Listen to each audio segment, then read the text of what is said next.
Four numbers, 5 countries, one unanswered question, and in that moment everything quietly changed. It didn't begin with shouting. It didn't begin with anger. It began with numbers spoken calmly inside Australia's Senate chamber. And yet, those numbers lit a fuse that still hasn't burned out. On that day, the room felt tight. Not loud, not chaotic, just tense. The kind of tension where everyone knows something important is unfolding, even if they can't yet explain why. Papers were stacked neatly, microphones were live, cameras were rolling. And then a senator stood and asked a question that many Australians had never heard framed so directly before.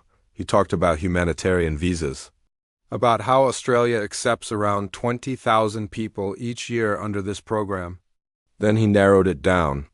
14,500 of those visas, he said, came from just 5 countries: Afghanistan, Syria, Myanmar, Iraq, Malaysia. He didn't rush. He didn't dramatize it. He let the numbers speak. Then he added one more detail.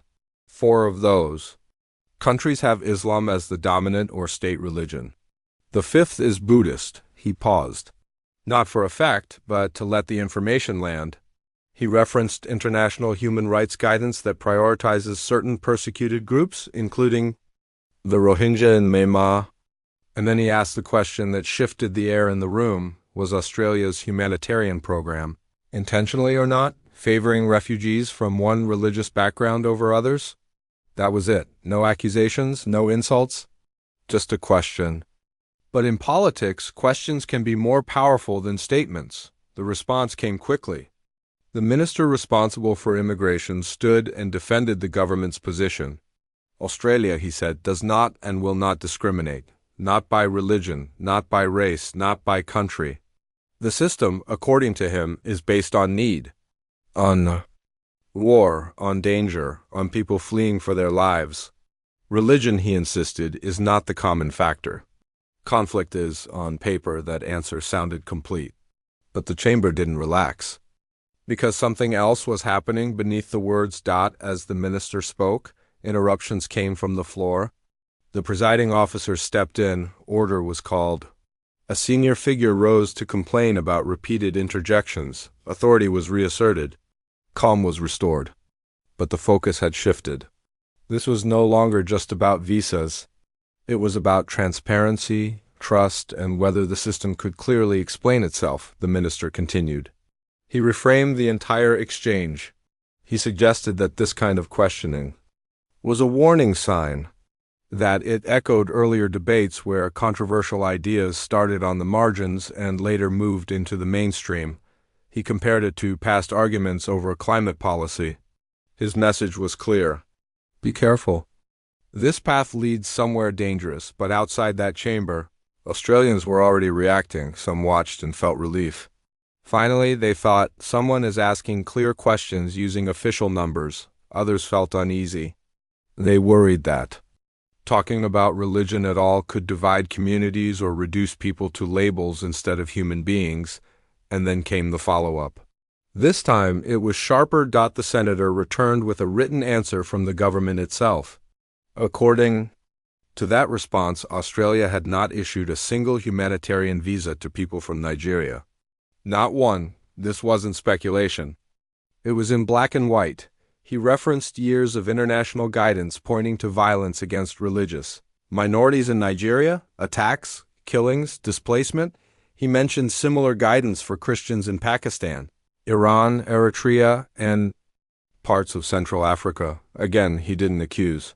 He asked, was Australia selectively following international advice?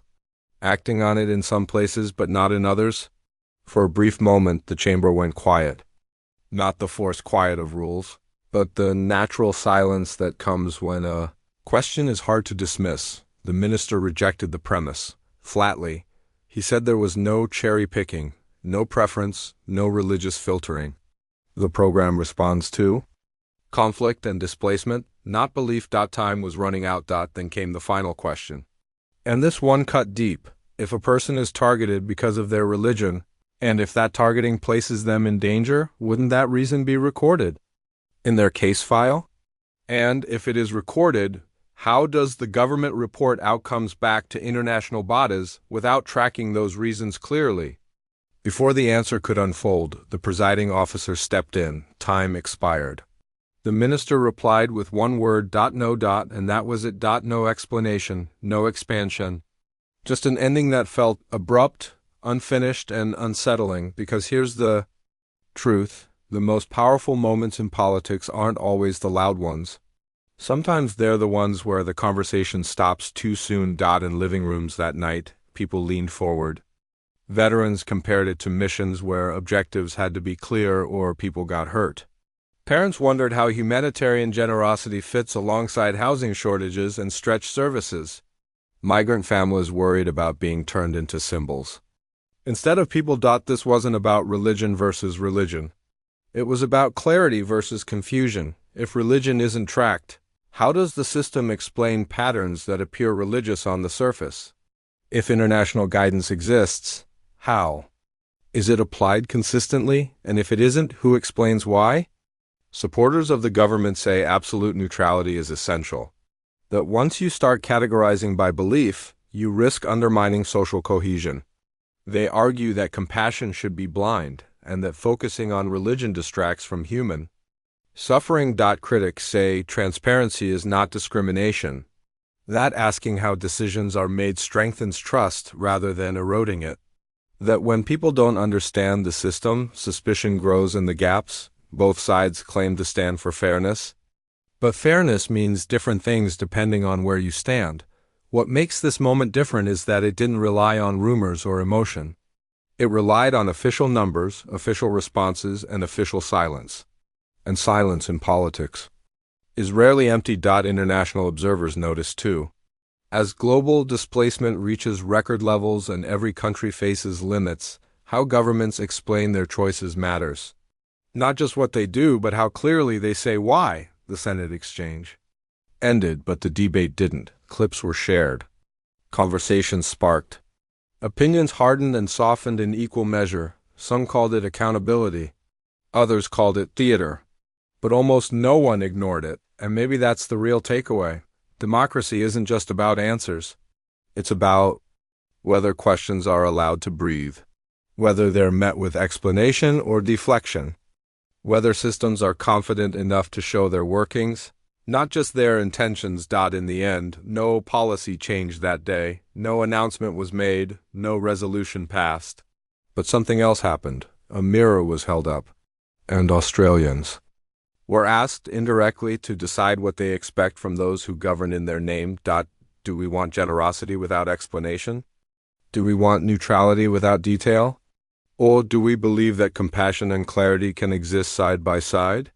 This moment didn't give answers, it gave responsibility, to think, to question, to stay engaged even when discussions are uncomfortable, because the future isn't shaped only by the decisions made behind closed doors. It's shaped by whether the public understands them, trusts them, and feels respected enough to ask about them. That is what made this exchange matter, and that is why it won't fade quietly, not yet.